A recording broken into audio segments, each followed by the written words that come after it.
When I refused to sign over the house that my grandfather left to me, my entire family decided it was time for a talk. My sister greeted me with a smile, saying, "It's only fair that everyone gets a share." My brother nodded along like they were delivering some noble decree. But I had come prepared.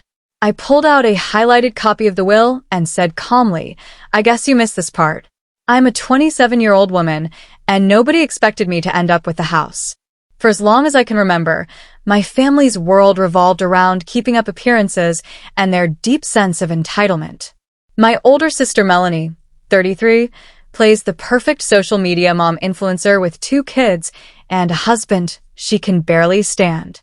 My brother Zach, 31, claims he's a real estate mogul, but he hasn't closed a deal in 2 years. Somehow, he always has a new pair of shoes and the latest phone. And then there's me, the quiet one. The one who packed her bags at 19 and never looked back. The one who actually spent time with Grandpa. Grandpa was different. He wasn't obsessed with appearances or showing off. He built that house with his own hands in the 70s, saving every penny from his 2 jobs to make it happen. It was a simple craftsman-style home just outside Asheville, North Carolina. Nothing fancy, but every inch of it held a story. When Grandma passed away, Grandpa stayed in that house alone. The rest of the family stopped visiting. But I never did. I drive down every month, mow the lawn, tidy up, and most importantly, sit with him for coffee and a game of chess. He taught me how to fix leaky pipes, replace shingles, patch drywall, things that made me feel capable, seen. He never said much about emotions, but he made it clear he saw me. He knew I didn't fit in with the rest of them, and I think he admired that. When he passed peacefully last year, the funeral was a performance. Melanie brought her kids in matching outfits and took photos by the casket. Zach gave a speech that sounded more like a resume. My mom cried loudly while telling everyone she was practically his full-time caregiver. A total lie. I stood quietly, clutching the one thing I took from Grandpa's home that day, a Polaroid of the 2 of us sitting on the porch in 1999, both covered in paint and laughing. A week later, the will was read. Everyone assumed the house would be split 3 ways, or that it would go straight to my mom. She even let out a little chuckle as if it were a done deal.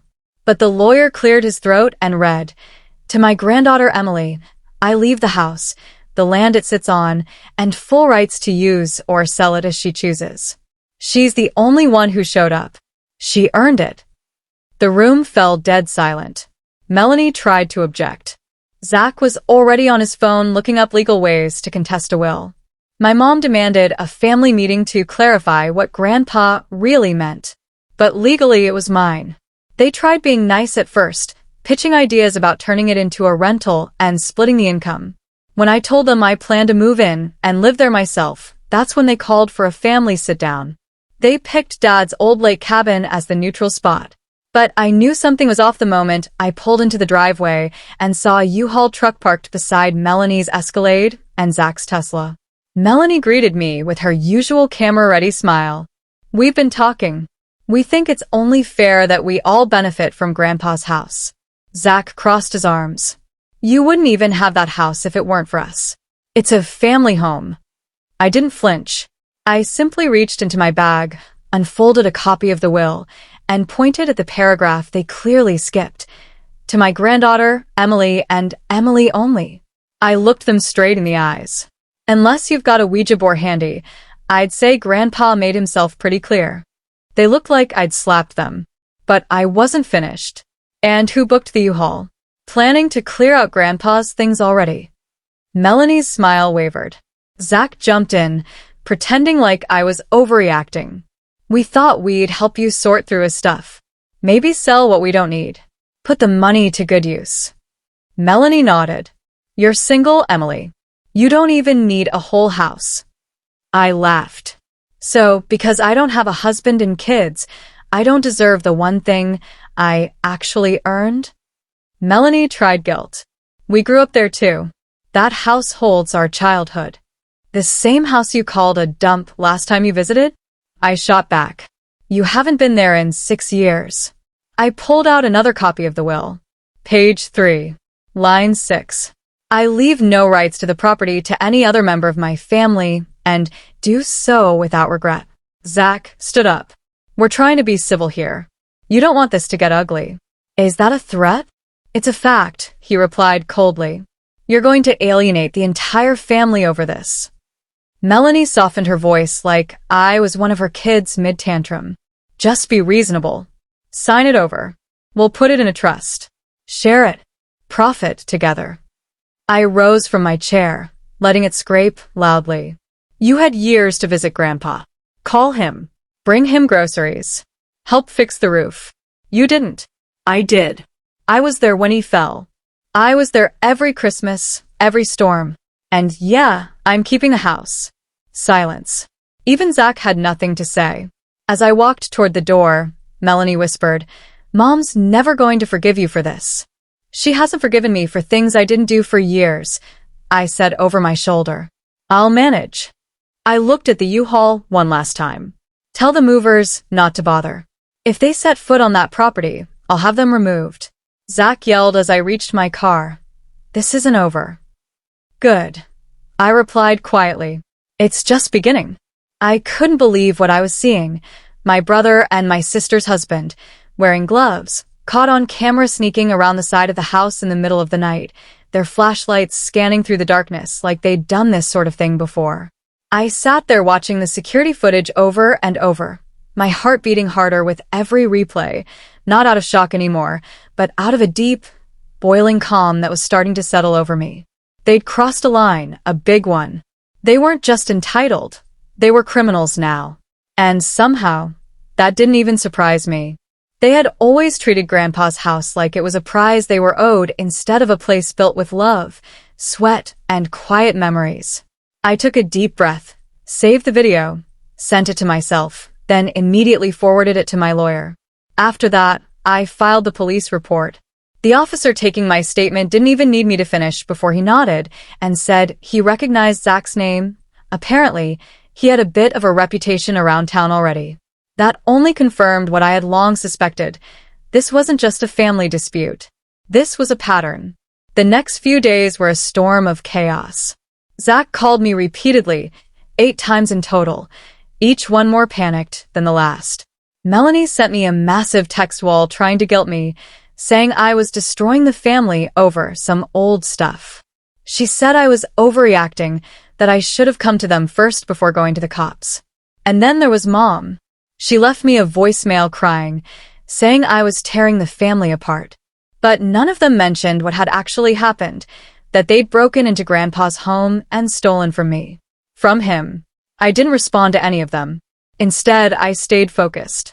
I met with my lawyer again, who helped me file for a restraining order against both Zach and Drew.